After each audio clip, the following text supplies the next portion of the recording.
And with it came a certainty he could not shake, that this was already his fight, whether he wished it or not. Snow lay heavy across the valley, muffling the world into a pale, relentless hush. Days passed in a blur of gray light and brittle nights, yet the lean-to by the rocks held its own small flame, stubborn against the storm. Colton Hayes found himself returning, though he told no one, though he swore each time it would be his last. Still, the pull of that place, of the fragile woman beneath his coat and the child who clung to hope, drew him back like a tether wound through his ribs. Each evening he arrived, his boots crunching through ice, carrying parcels from the mercantile, bread, dried beans, the bitter herbs the old trapper claimed could lower fever. Little Star would greet him with wide eyes, and Ayoka would lift her head just enough to remind him she did not owe him thanks.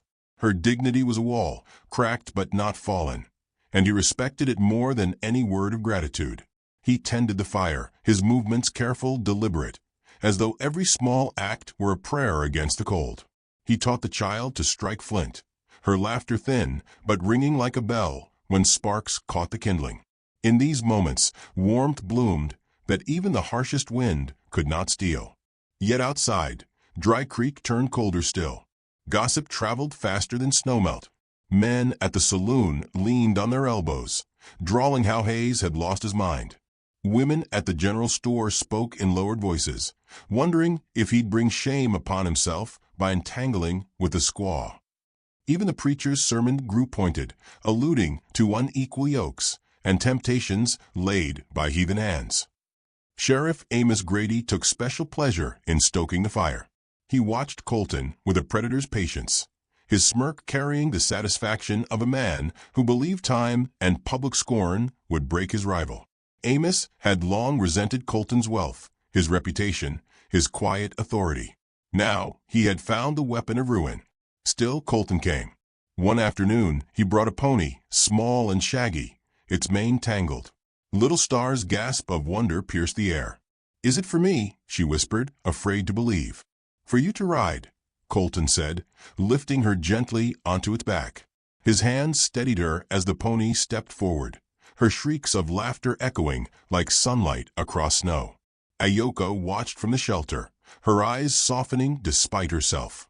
Pride and gratitude warred within her, but she could not deny the sight of her daughter's joy. Later, by the fire, she spoke for the first time without resistance. "Why do you come here, Colton Hayes?" Her voice carried both suspicion and curiosity. He looked at her, his face shadowed in the firelight. "Because I can't not." The words were simple, but they landed heavy, an admission stripped bare. She studied him, her dark gaze unflinching, as though trying to see past flesh into the marrow of him. Days stretched into weeks. Her fever waned, her strength returning little by little. Still frail, still wary, but alive. At night, when Little Star slept curled in blankets, Ayoka and Colton shared long silences broken only by the crackle of wood. It was in those silences that something shifted, unspoken, tentative, yet undeniable. His hand brushing against hers as he passed the cup, her glance lingering longer than pride should allow. But the world beyond their small fire refused to be quiet. One bitter morning, as Colton left the lean-to, Amos Grady stood waiting at the edge of the clearing. His voice was low, dangerous. "You think yourself noble, Hayes, playing savior to that woman? Folks are watching. They won't stomach it. A man like you, lowering himself, shameful." Colton met his gaze, steady. "A man's worth isn't weighed by what others stomach." Amos sneered. "Careful. You'll lose everything." The threat hung heavy, but Colton walked on, boots crunching ice, leaving only the trail of his breath in the cold. That evening, at the saloon, whispers turned to open mockery. Colton Hayes, warming himself in a squaw's arms. Laughter spilled like whiskey across tables. Colton entered, calm as a storm, every eye turning. He did not deny, nor did he fight. He simply walked through, the silence following him heavier than any blow. Shame should have bent him. Instead, it hardened him. Back at the lean-to, Ayoka sensed the weight he carried. She tried to dismiss him, pride her shield. "Go. Let them keep their respect." "You owe us nothing." But Colton only shook his head, his eyes never leaving hers. Respect built on cruelty is worth nothing. For the first time, she faltered. Something inside her, long frozen by hardship and scorn, cracked open. The days grew harsher, storms sweeping through the valley, trapping them in snowdrifts that buried the earth. Supplies dwindled, and Colton rode farther each time, braving the icy winds to bring back what little he could. He grew gaunt, shadows beneath his eyes, yet his resolve never wavered. One night, the storm raged so fierce the shelter quivered. Ayoka, fever-breaking, sat upright at last. Her voice, raw but clear, cut through the howl of the wind. "You risk yourself." "Why?" Colton sat close, the firelight painting his face in gold and shadow. He did not answer with words at first. Instead, he reached out, placing his rough, calloused hand over hers. It was not possession nor plea, only presence. A gesture of shared burden. Her breath caught, pride warring with need, yet she did not pull away. For a moment, the world shrank to the space between their joined hands. But beyond their fragile refuge, the storm of men gathered. Sheriff Grady, emboldened by gossip and drink, rallied townsfolk to his cause. He told them Hayes endangered their order, shamed their town, betrayed his own. By torchlight they came, a knot of men trudging through the snow, their voices bitter as sleet. Colton was outside splitting wood when he saw the glow cresting the ridge. His breath thickened, frost biting his beard. He knew before they came close. Amos stood at their head, torchlight carving his sneer into a mask of triumph. "This ends tonight, Hayes. You choose, her or Dry Creek." The men shifted behind him, some uneasy, others eager for spectacle. Colton's hand tightened around the axe handle. He looked toward the lean-to, where Ayoka and Little Star huddled in shadow. Then he faced Amos, his voice carrying clear. "I've already chosen." The silence broke into shouts, jeers, threats hurled like stones. Amos stepped forward, hand on his pistol, daring him. Colton dropped the axe into the snow, the thud echoing like a heartbeat. He spread his hands, unarmed, yet unyielding. "You want to shame me? Do it, but I won't abandon them." The torches flickered, wind tearing smoke into ribbons. Some men wavered, doubt stirring in their eyes. Amos cursed, drawing his pistol, pointing it square at Colton's chest. Time slowed. Snowflakes spun like sparks, the night holding its breath. Ayoka, watching from within, felt something fierce and unnameable ignite in her chest. Fear, yes, but also a flame she had not known in years. Little Star whimpered, clinging to her mother. Amos's finger curled on the trigger. Colton stood motionless, his eyes steady, his breath pluming white. Not defiant, not pleading, simply unbroken. The year was 1876, and the winter lay over the frontier town of Dry Creek like a white shroud. Snow clung to rooftops, curling icicles along the eaves of saloons and boarding houses, while the wind carried grit and silence in equal measure. At midday, the sky shone a pale silver, neither warm nor cold, as if time itself had slowed its breathing. Through this stillness came a small cry, thin and high, the sound of a bird too young to know fear. A girl no more than 5, barefoot and wrapped in a torn deer-hide shawl, stumbled down the frozen main street. Her dark hair streamed behind her like loose ink on paper, and her eyes, black pools reflecting hunger and urgency, sought one face among many.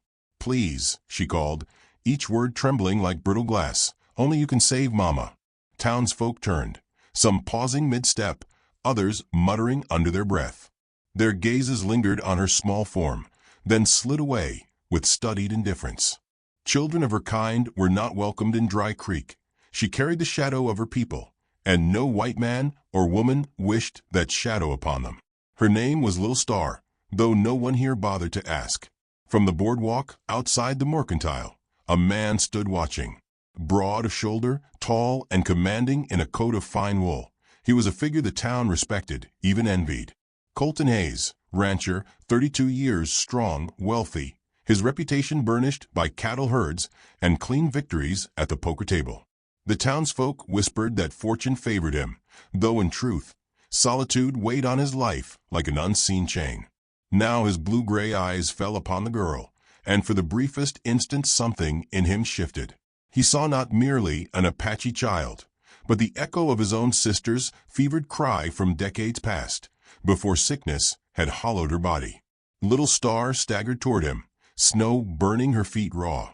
She pointed, tiny hand outstretched, pleading with all that remained in her. "Cowboy," she said, voice breaking, "Mama will die." Colton did not move at first. He felt the town's eyes on him, their unspoken demand that he remain still. A man of his standing did not lower himself into the troubles of an Apache woman. The silence pressed heavy as snowfall. Then, quietly, he stepped down from the boardwalk. Gasps rippled. Boots scuffed against wood. Someone muttered, "Don't touch her, Hayes." Another spat in the snow. The sheriff leaned on a post, his smirk carrying the weight of contempt. Colton ignored them all. He crouched before the child, his gloved hand brushing snow from her hair. "Where is she?" he asked, his voice low, as though speaking to himself. The girl seized his hand with surprising strength. "This way." He followed her beyond the edges of town, past the frozen creek where the cottonwoods shivered. They came upon a lean-to sheltering against a rock face, half buried under snow. Inside, a woman lay curled on a blanket, her face striking even in illness, cheekbones high, lips pale, hair long and black as raven wings. Ayoka, her name, though Colton would only later learn it. She opened her eyes as they entered, gaze sharp despite her frailty. Her beauty was undeniable, but it was a beauty carved with hardship, tempered with pride. She tried to rise, her body failing her, yet her spirit refusing. "You shouldn't be here," she whispered, words weighted with shame. "Go back." Colton stood in the narrow space, his broad frame nearly filling it. He removed his coat and draped it across her shoulders before she could protest. "You'll freeze without it." Her lips pressed thin, torn between resistance and need. Pride stiffened her spine, but her trembling fingers clutched the fabric just the same. From outside, faint voices carried, townsfolk who had followed, their gossip threading the air like smoke. "Hayes has lost his senses." "Giving his coat to a squaw." "Rich man's gone soft." Each word cut sharper than the wind. Ayoka's eyes flicked toward him, dark with warning. She would rather die than be pitted. But Colton remained steady. He knelt beside her, his movements deliberate, calm, as though tending to her were an act beyond judgment.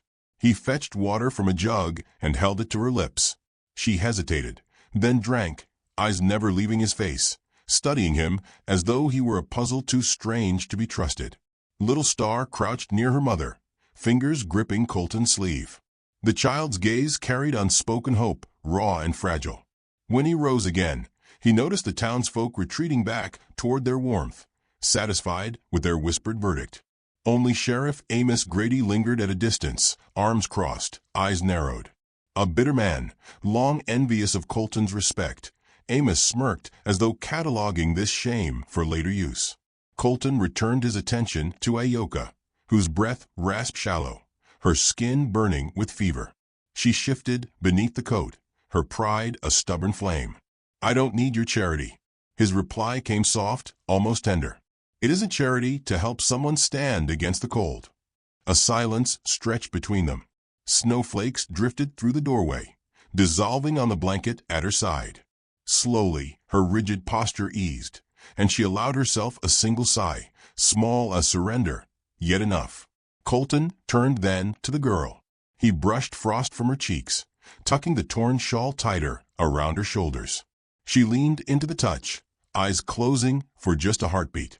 Something old stirred within him, an ache, a remembrance of all that had been lost to fever and indifference.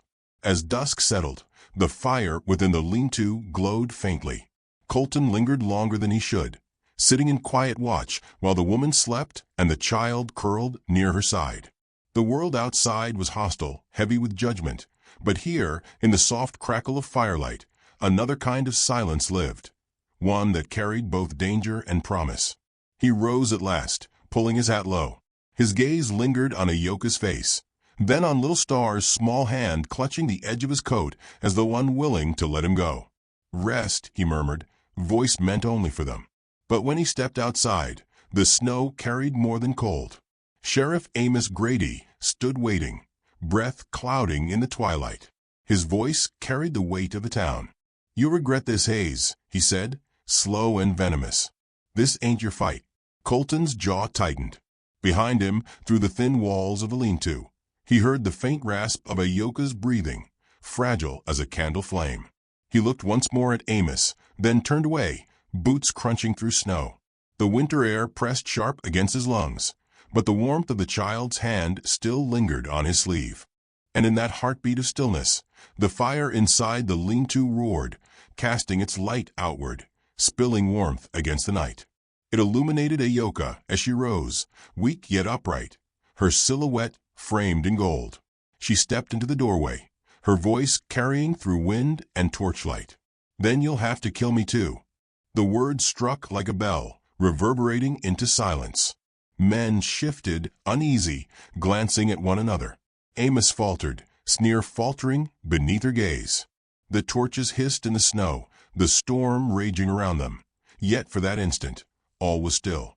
And Colton, standing tall before them, felt the weight of choice fall not upon him, but upon the men who followed Amos. Men who now questioned the righteousness of their anger. The night teetered on the edge of violence, the world holding its breath, waiting for the first spark to decide its fate. The storm raged, torches wavered, and for one suspended instant the night seemed carved from silence. Ayoka's voice lingered in the frozen air, her defiance cutting through the wind sharper than any blade. Colton stood just ahead of her, unarmed, the pistol aimed at his chest, the world balanced on the sheriff's finger. Men shuffled in the snow, uneasy. What had begun as a mob's certainty now cracked beneath doubt. They had come for spectacle, for a clean condemnation, but the sight of the woman rising from her sickbed, her hair whipping in the stormlight, made them falter. Her frailty should have silenced her, yet strength rang in her voice. Amos's eyes darted, fury tightening his jaw. "Step back inside," he hissed, though the tremor betrayed him. "You'll only make it worse." Ayoka did not move. Her hand steadied against the frame, but her gaze held steady, her pride a shield. Little Star clung to her skirts, eyes wide, her small figure trembling yet refusing to hide. Colton's voice, low and even, carried across the frozen ground. "Enough, Amos. This isn't about law. It's about your envy." The sheriff's face reddened, a vein pulsing at his temple. The pistol wavered, then steadied. "You think you can shame me in front of my men? You'll hang for this." The crowd stirred again.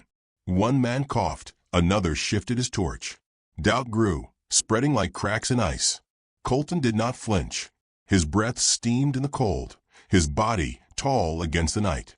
"If you kill me, you prove me right. If you kill her, you damn yourself." For a moment, only the wind answered. Then, suddenly, a torch dropped into the snow, sputtering. One man turned away, muttering. Another lowered his eyes. The mob was breaking, their courage dissolving beneath the weight of conscience. Amos saw it slipping, his grip on them unraveling. Rage overtook reason. He jerked the pistol, aiming now at Ayoka. Gasps tore through the crowd. Little Star screamed, throwing herself in front of her mother. Time shattered. Colton lunged, his body colliding with Amos's arm. The pistol fired, a thunderclap against the night. Sparks burst from the muzzle, the bullet tearing into the dark, striking harmless snow. Men shouted, torches swung wild, smoke mixing with the storm. They grappled. Two men locked in fury, Amos snarling, Colton silent but unrelenting. Snow churned beneath their boots, fists striking, the pistol skittering away into the drifts. The mob pressed forward, then stopped, held by the raw violence of it, unable to intervene. At last, Colton drove Amos down, pinning him to the frozen ground. His forearm pressed to the sheriff's throat.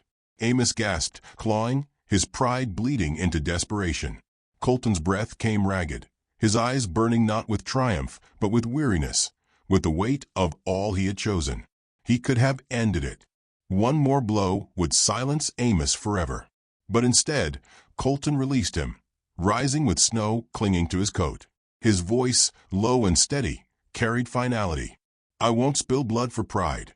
That's the difference between us." Amos lay gasping, humiliated, his power broken not by death, but by mercy. The crowd shifted again, some stepping back, others dropping torches. The storm howled, sweeping away the last vestiges of their certainty. Colton turned to the lean-to, where Ayoka stood framed in firelight, her daughter clutching her side. His eyes met hers, and in that gaze lived something unspoken yet unbreakable. Dignity, recognition, a fragile bond forged in fire and snow. Men drifted away, one by one, their torches extinguished in the drifts. By the time the storm began to ease, only Amos remained, sprawled in the snow, his breath fogging like smoke from a dying fire. Colton stepped back inside. The warmth of the flames met him, and with it the trembling silence of those who had witnessed everything. Ayoka's face was pale but resolute, her eyes searching his as though to measure the truth of him one final time. "You could have killed him," she whispered. "I'd rather live with mercy than die with hate," Colton replied, voice heavy, each word carved from his soul. Ayoka's lips parted, a breath catching that was not from sickness, but something deeper, something thawing. She reached for his hand, slowly, deliberately, her pride surrendering not in defeat, but in choice. Their fingers touched, calloused and trembling, and for the first time there was no wall between them. Little Star pressed her small hand over theirs, her smile weak but radiant, as if sealing a vow. The fire crackled, steady against the fading storm. Outside, dawn began to break, pale light washing over the snow, softening the scars of night. Dry Creek would still whisper, still judge, but the moment had carved something no gossip could erase. Colton looked at Ayoka, her strength returning, her spirit unbroken.